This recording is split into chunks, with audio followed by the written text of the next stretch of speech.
నాగిరెడ్డిపేట మండలంలోని బొల్లారం జప్టి జానకంపల్లితో పాటు గిరిజన తండాల్లో ఎల్లారెడ్డి బీఆర్ఎస్ అభ్యర్థి ఎమ్మెల్యే జాజాల సురేందర్ ఎన్నికల ప్రచారం నిర్వహించారు. ఈ సందర్భంగా బీఆర్ఎస్ అభ్యర్థి ఎమ్మెల్యే జాజాల సురేందర్ మాట్లాడుతూ ముఖ్యమంత్రి కేసీఆర్ చేపడుతున్న అభివృద్ధి సంక్షేమ పథకాల గురించి ప్రజలకు వివరించారు. ఈ కార్యక్రమంలో బీఆర్ఎస్ సీనియర్ నాయకుడు ప్రతాప్ రెడ్డి, జడ్పీటీసీ మనోహర్ రెడ్డి, కాశీనారాయణ, మండల అధ్యక్షుడు గుర్రాల సిద్దయ్య, టీఆర్ఎస్ నాయకులు, ప్రజాప్రతినిధులు, పలు గ్రామాల సర్పంచ్లు, కార్యకర్తలు, ప్రజలు పాల్గొన్నారు.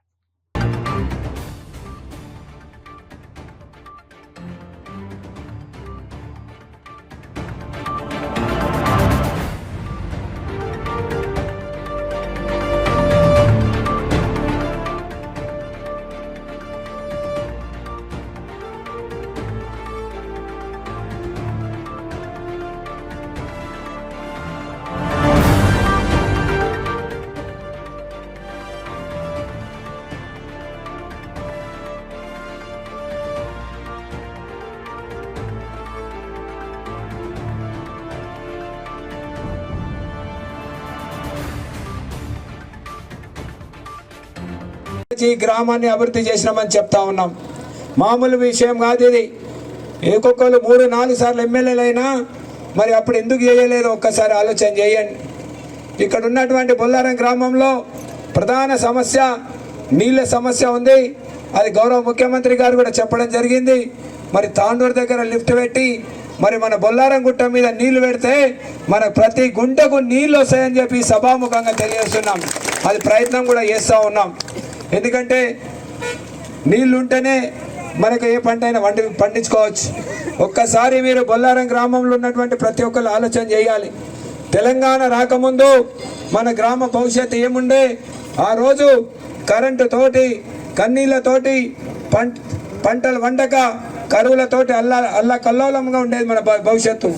కానీ ఈరోజు తెలంగాణ వచ్చిన తర్వాత గౌరవ ముఖ్యమంత్రి కేసీఆర్ గారు మరి రైతును రాజును చేస్తున్నటువంటి ముఖ్యమంత్రి కేసీఆర్ గారు ఈ భారతదేశంలో రైతుకు పెట్టుబడికి మరి ఎకరానికి 10,000 రూపాయలు ఇచ్చి రైతు బంధు ఇచ్చి ఆదుకుంటున్నాడు.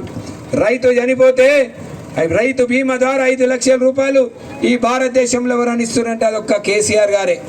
మరి అదేవిధంగా సకాలంలో ఎరువుల పంపిణీ, మీరు పండించినటువంటి పంటను వడ్లను ప్రతి గింజను కొనుగోలు చేసి ప్రతి గ్రామాన కాంటలు పెట్టి ఇలా వడ్లు కొనుగోలు చేస్తుంది. మీ కళ్ళ ముందట కనబడుతున్న వాస్తవాలు. మరి ఇంతకుముందు ఎందుకో చేయలేదు? కేసీఆర్ కంటే ముఖ్యమంత్రులు ముందు చాలామంది ఉన్నారు, ప్రధానమంత్రులు ఉన్నారు. వాళ్ళకి ఎప్పుడైనా గుర్తొచ్చిందా? ఇక్కడ ఉన్నటువంటి వాళ్ళు చెప్పాలా, బొల్లారం వాళ్ళు ఏ రైతన్నా చనిపోతే ₹1 సాయం చేసిండ్రా? చేసిర్రు ఎవరన్నా? ఆడపిల్ల పెళ్లి చేస్తే ₹1 సాయం చేసిండ్రా? మరి ఏ ముఖం పెట్టుకొని ఇలా ఓటు అడగడానికి వస్తూ ఉన్నారు? దయచేసి మీరు ఆలోచన చేయండి. ఇలా ఆడపిల్ల పెళ్లి చేస్తే ₹1,116 ఇస్తున్నాం. రైతు చనిపోతే రైతు బీమా 5 లక్షల రూపాయలు ఇస్తున్నాం. ఇవన్నీ భూమి లేని వాళ్ళు చనిపోయినప్పుడు మేము పరామర్శలకు వచ్చినప్పుడు బాధ అనిపించేది వాళ్ళకు. చాలాసార్లు బొల్లారం గ్రామాన్ని కూడా రావడం జరిగింది. మరి అదేవిధంగా ముఖ్యమంత్రి గారికి చెప్పడం జరిగింది, సార్ మనం అందరికీ ఇస్తున్నాం కానీ భూమి లేని వాళ్ళు చనిపోయినప్పుడు చాలా బాధాకరంగా ఉంది సార్. ఆ కుటుంబాలు రోజు మీద పడుతున్నాయంటే మరి కేసీఆర్ గారు ఆలోచన చేసి రైతు బీమా ఏ విధంగా అయితే పెట్టినామో అదే విధంగా ప్రతి కుటుంబానికి ఏ విధంగా అయినా చనిపోయినా సరే 5 లక్షల రూపాయలు బీమా కల్పిస్తూ ఉన్నాడు ఇలా కేసీఆర్.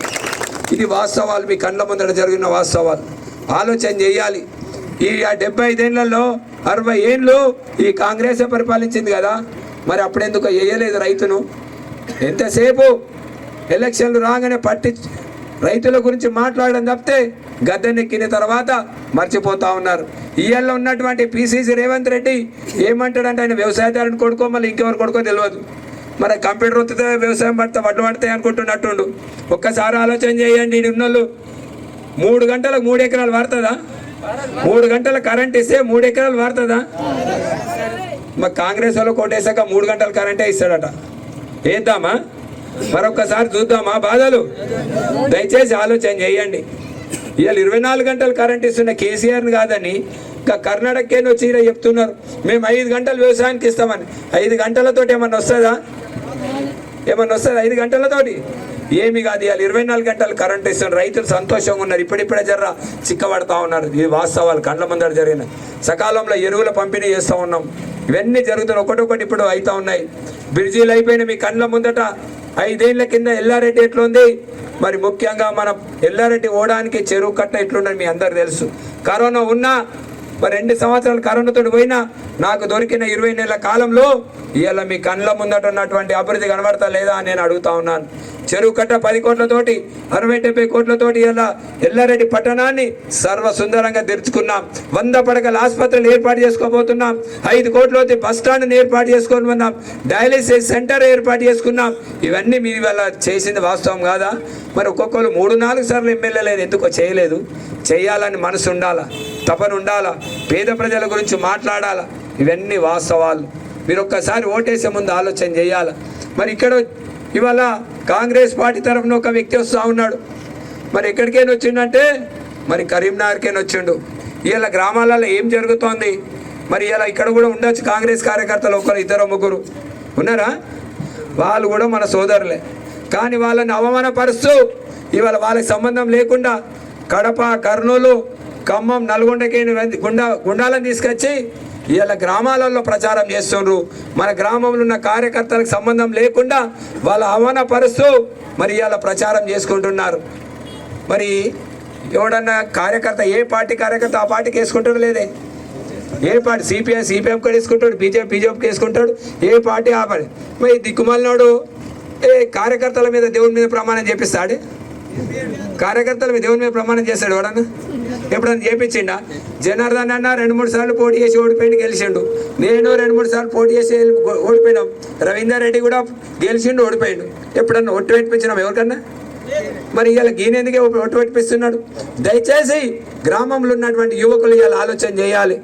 ప్రతి ఒక్కరు ఇవాళ ఎన్నికలు వచ్చినాయి కాబట్టి నిన్న జరిగిన సంఘటన ఒక దుర్మార్గమైన సంఘటన జరిగింది. రాత్రి 11 గంటలకు గండివేట్లో ఆ గ్రామ కాంగ్రెస్ పార్టీ అధ్యక్షుడు మరి మా బీఆర్ఎస్ పార్టీ కార్యకర్తలను కత్తితోటి పొడవడం జరిగింది. ఇది ఇవాళ పేపర్లలో అన్నిట్లో వస్తుంది. ఇవాళ ఈ వ్యక్తి కాంగ్రెస్ పార్టీ నుంచి అభ్యర్థి, మీరు 2-3 ఏళ్ళ నుంచి చూస్తూ ఉన్నారు. మా సోదరులు ఇక్కడ వచ్చి రాజేశ్వర రెడ్డి వచ్చిండు తాడవైకని, ఆయన దగ్గరుండి చూసాడు. మరి ఇవాళ ఈ 5 ఏళ్ల కాలంలో సుభాష్ రెడ్డి వర్గం అని ఒకటి, మదన్ రావు వర్గం అని ఒకటి, ఇవాళ నెత్తులు వాళ్ళు కొట్టుకుంటున్నారు. మరి ఇవాళ మనం ఎప్పుడైనా ఎల్లారెడ్డిలో ఈ అరాచకాలు చంపుకుంటూ చూసినామా? మరి ఇట్లాంటి వ్యక్తులు అవసరమా మనకు? ఇగో నేను చెప్పుడు కాదు, ఇవాళ 3 ఒక పిల్లగాడైతే మరి ప్రాణాలతో కొట్టుమిట్టాడుతున్న రాత్రి 2 గంటల దాకా హాస్పిటల్ నుండి అన్ని డాక్టర్లతోటి మాట్లాడి మరి వెంటిలేటర్ పెట్టడం జరిగింది. ఇంకా 72 గంటల దాకా మేము ప్రాణానికి అయితే గ్యారంటీ ఇవ్వలేదని డాక్టర్లు చెప్పడం జరిగింది. ఇది రాత్రి 3 గంటల దాకా అన్నందుకు క్షమించి మరి బొల్లారం గ్రామస్తులు యువకులు ప్రతి ఒక్కరు ఆలోచన చేయండి. ఒక్క నిమిషమయ్యా, మీటింగ్ అయిపోయింది. మరి ఒక్కసారి ఆలోచన చేయండి.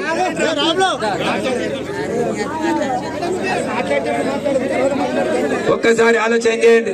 మా అక్కయ్యలను నిన్న కూర్చున్న వాళ్ళు అడిగినారు, ఇక్కడ గ్రామంలో చాలా ఇప్పుడు ఊరంతా తిరిగినప్పుడు అడిగినారు మా బీడీ పెన్షన్లు ఏమైనాయని.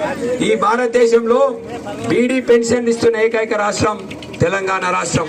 16 రాష్ట్రాలలో బీడీ కార్మికులు ఉంటే ఒక్క తెలంగాణ ప్రభుత్వమే బీడీ కార్మికులకు ఇస్తా ఉంది బీడీ పెన్షన్.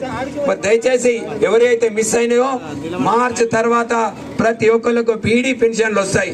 మరి మా చాలా మంది అడతారు కేసీఆర్ 3వసారి గెలిస్తే ఏమొస్తుందని. కేసీఆర్ 3వసారి గెలిస్తే ప్రతి మహిళకు రేషన్ కార్డు ఉన్న ప్రతి మహిళకు ప్రతి నెల 3,000 రూపాయలు సౌభాగ్య లక్ష స్కీమ్ వస్తుంది. గ్యాస్ సిలిండర్ 400 రూపాయలకు వస్తుంది. ఏదైతే రైతు చనిపోతే, ఎవరైతే రైతు కానో చనిపోతే 5 లక్షల రైతు బీమా వస్తుంది. ఇవన్నీ కేసీఆర్ 3వసారి ముఖ్యమంత్రి. మరి కేసీఆర్ మాట ఇస్తే తప్పడు ఎప్పుడు కూడా. ఇప్పటి వరకు ఏమైనా తప్పేట కేసీఆర్? ఇలా రైతులకు ఒక భరోసాగా ఏర్పాటు చేసి ఇలా భారతదేశానికి అంతటి అన్నం పెట్టే విధంగా ఇలా తెలంగాణ రైతు ఉన్నాడంటే మరి కేసీఆర్ తీసుకున్నటువంటి దార్శనికత కాదా అని చెప్పి సభాముఖంగా తెలియజేస్తున్నాం. దయచేసి ఆలోచన చేయండి. ప్రతి ఒక్కరు ఓటేసే ముందు మరి మీ అందరి దయతోటి ఎప్పుడు మంచికి చెడుకు ఆపత్కి సంపత్కి ప్రతిదానికి నేను మీ ముందు ఉంటున్నాను. మీ బిడ్డగా మీ అన్నగా మీ అందరు కూడా విజ్ఞప్తి చేస్తున్నాను. దయచేసి 30వ తారీఖు నాడు జరిగే ఎన్నికల్లో మీరందరు కారు గుర్తుకు మరి 4వ నంబర్లు ఉన్న మన కారు గుర్తు మీరందరు కారు గుర్తుకు ఓటేసి భారీ మెజార్టీతో గెలిపించాలని మా బొల్లారం గ్రామ అన్నదమ్ములకు అక్కయ్యలకు అందరికీ పేరు పేరున ధన్యవాదాలు తెలియజేస్తున్నాను. జై తెలంగాణ, జై తెలంగాణ. కారు గుర్తుకే జర గట్టిగా పురే అక్క, మీకు బీడి పెన్షన్ వద్దా? కారు గుర్తుకే పూర్తిగా స్వాగతం సుస్వాగతం. మరి పైకి రావాలి.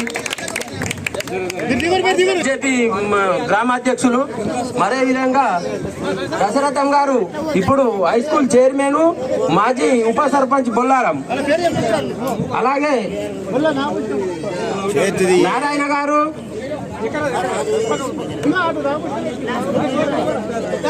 కాశీరామ్ గారు.